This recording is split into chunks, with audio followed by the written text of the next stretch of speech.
తెలంగాణలో కాంగ్రెస్ ప్రభుత్వం రైతాంగాన్ని పూర్తిగా నిర్లక్ష్యం చేసిందని రామగుండం నియోజకవర్గ బీఆర్ఎస్ పార్టీ మాజీ ఎమ్మెల్యే పెద్దపల్లి జిల్లా అధ్యక్షులు కోరుగంటి చంద్ర ఆరోపించారు. ఈ మేరకు పార్టీ రాష్ట్ర కమిటీ పిలుపు మేరకు గోదావరికని బీఆర్ఎస్ కార్యాలయంలో రైతు నిరసన దీక్ష కార్యక్రమాన్ని చేపట్టారు. ఈ సందర్భంగా మాట్లాడుతూ కాంగ్రెస్ ప్రభుత్వం అధికారంలోకి వచ్చిన తర్వాత రైతులు అరిగోసపడుతున్నారని మండిపడ్డారు. ఎన్నికల ముందు రైతులకు సాధ్యం కాని హామీలు ఇచ్చిన కాంగ్రెస్ ప్రభుత్వం అధికారంలోకి వచ్చిన తర్వాత ఇచ్చిన హామీలు విస్మరించిందన్నారు. తక్షణమే ఎండిన పంటలకు ఎకరానికి 25,000 రూపాయల నష్టపరిహారం చెల్లించాలని డిమాండ్ చేశారు. దీంతో పాటు 5 లక్షల రైతు బీమా, రైతు బంధు కొనసాగించాలని ఆయన తెలిపారు.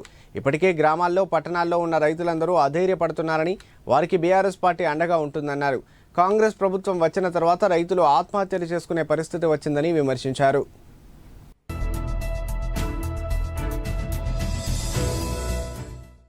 ఏడ్చిన రాజ్యం, ఎద్దు ఏడ్చిన వ్యవసాయము బాగుపడది అని పెద్దలు చెప్పినటువంటి మాటలు అక్షరాల నిజమైపోయినాయి.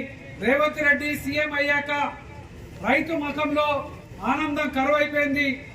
ఎకరానికి అప్పు తెచ్చి పెట్టుబడి పెట్టినాము, ఇవాళ మా పొలం ఎండిపోయిందని బాధపడుతున్న సందర్భంలో ఈ ప్రభుత్వంలో ఉన్నటువంటి మంత్రులు మేము సాగునీరు అందియలేమని మాట్లాడిన తర్వాత తెలంగాణ రైతాంగం అంతా కూడా ఏమి చేయాలో దిక్కుతోచనటువంటి పరిస్థితులలో ఉన్నది.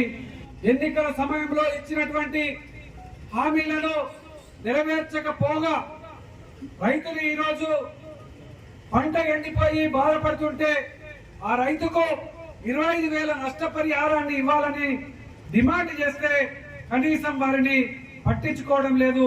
రైతు బంధు విషయంలో నిర్లక్ష్యం చేసిరు. రైతులకు ఇస్తా అన్నటువంటి బోనస్ను వెంటనే ఇవ్వాలి. 2 లక్షల రూపాయలు రైతు రుణమాఫీ చేస్తానని డిసెంబర్ 9వ తారీఖు నుండే ప్రారంభం చేస్తానని మాట్లాడినటువంటి మాటలు ఇవాళ ఎవ్వరు కూడా అసలు పట్టించుకోవడం లేదు.